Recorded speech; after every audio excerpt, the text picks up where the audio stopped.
This story is titled, My Husband Gets Defensive Whenever I Ask About His Past Relationships and Refuses to Talk About Them. When I first met Daniel, I was captivated by his quiet charm. He had the kind of presence that drew people in without him saying much.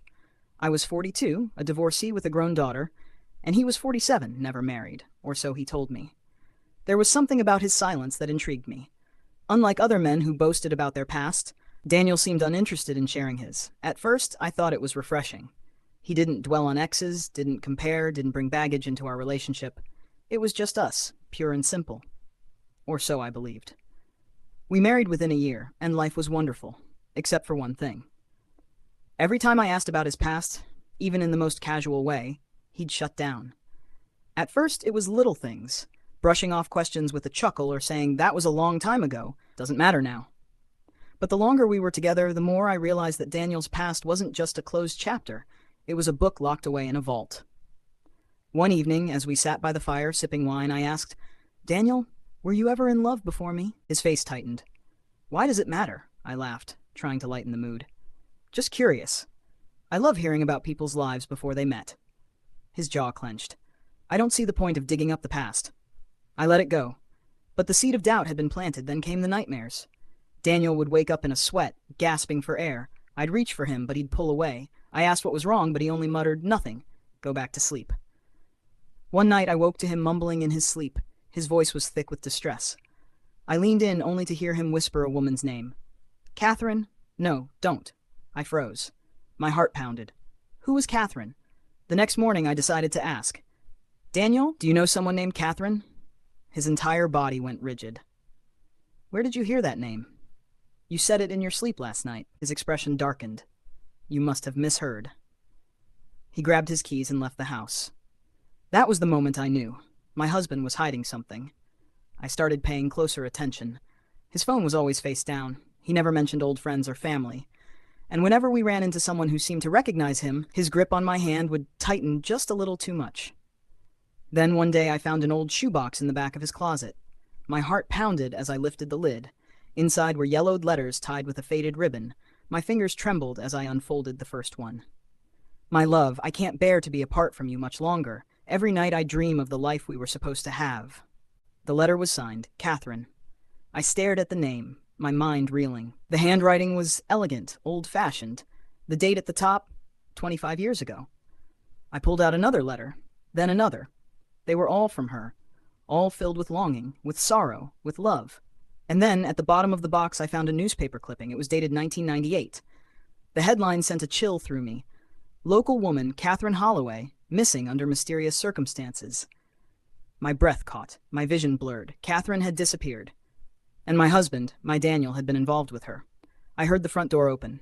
I barely had time to shove everything back into the box before Daniel walked in. He saw my face, saw my shaking hands. His eyes flicked to the closet. "You went through my things." His voice was eerily calm. I tried to steady myself. "Who is Catherine?" His expression remained unreadable. "That was a long time ago." I could barely form words. "She disappeared, Daniel, and you loved her." A muscle in his jaw twitched. He closed the closet door and sat down on the edge of the bed. "Yes," he admitted, "I loved her." The weight of his words settled in my chest. What happened to her?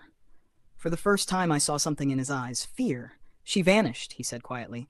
"One night she was just gone." "Gone?" My voice wavered. "And you never found out what happened?"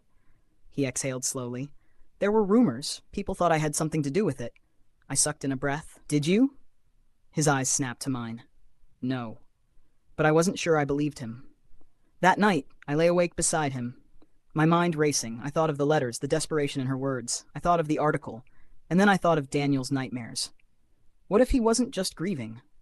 What if he was haunted? The next day I went to the library and looked up old records. Catherine's case was still listed as unsolved. The police had questioned Daniel back then, but nothing was ever proven. As I walked home, I felt like someone was watching me. A shadow moved at the corner of my vision. When I turned, there was nothing there. By the time I reached the house, Daniel was waiting for me. "Where were you?" His voice was tight. "Just out." His eyes darkened. "Don't go digging, Margaret." My stomach twisted. I deserved to know the truth. He grabbed my wrist, gently but firmly. "Some things are better left buried." But I couldn't let it go. That night, I waited until he was asleep. Then I went back to the closet and pulled out the shoebox. This time, I noticed something I had missed before, a small key taped to the bottom. A key. But to what? I barely had time to process it before I heard a floorboard creak behind me. I turned. Daniel stood in the doorway, watching me. His face was unreadable. "Margaret," he said quietly, "put the box down." My heart pounded. "What is this key for, Daniel?"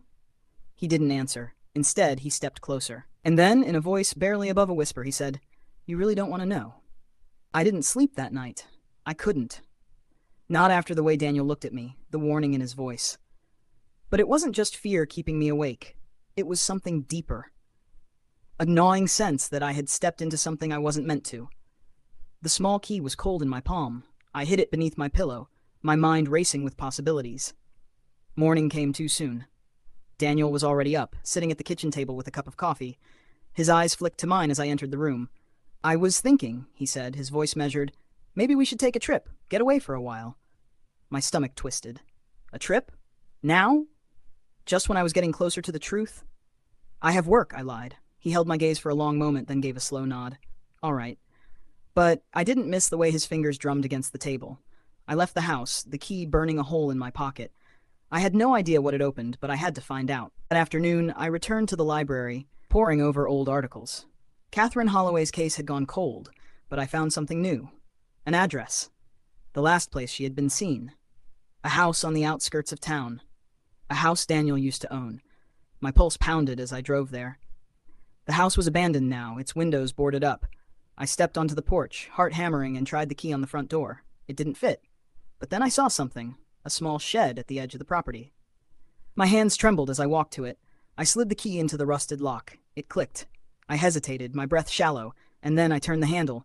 The door creaked open, revealing a dark, musty space. And inside, a single trunk sat in the corner. I swallowed hard, then crouched beside it. My hands shook as I lifted the lid.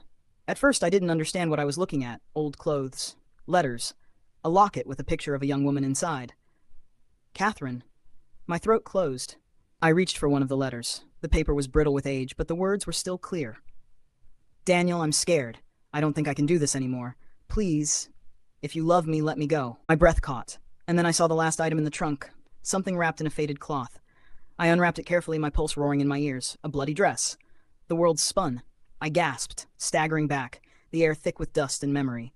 And then, a shadow shifted behind me. I turned. Daniel stood in the doorway, his expression unreadable. "You weren't supposed to find that," he said softly. Terror gripped my chest. "What did you do?" His eyes darkened. "It was an accident." My heart pounded. "Daniel, tell me the truth." He took a slow step forward.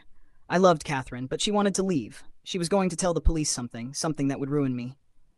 His voice wavered. "We argued. She fell. I swear, Margaret, I didn't mean to. I bolted. I ran past him, through the yard, onto the road. I didn't stop until I reached my car, my hands fumbling for the keys. Daniel didn't follow, but his voice carried through the still air. You should have left it alone. I drove straight to the police. I told them everything. The case was reopened. Investigators searched the property, and soon they found what I already knew was there. Catherine's body. Daniel was arrested that night. His face was blank as they led him away, as if he had known, all along, that this day would come. I watched from a distance, my heart heavy.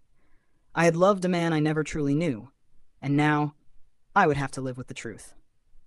If this story resonated with you, don't forget to like, comment, and subscribe. Share your thoughts below. What would you have done in Margaret's place?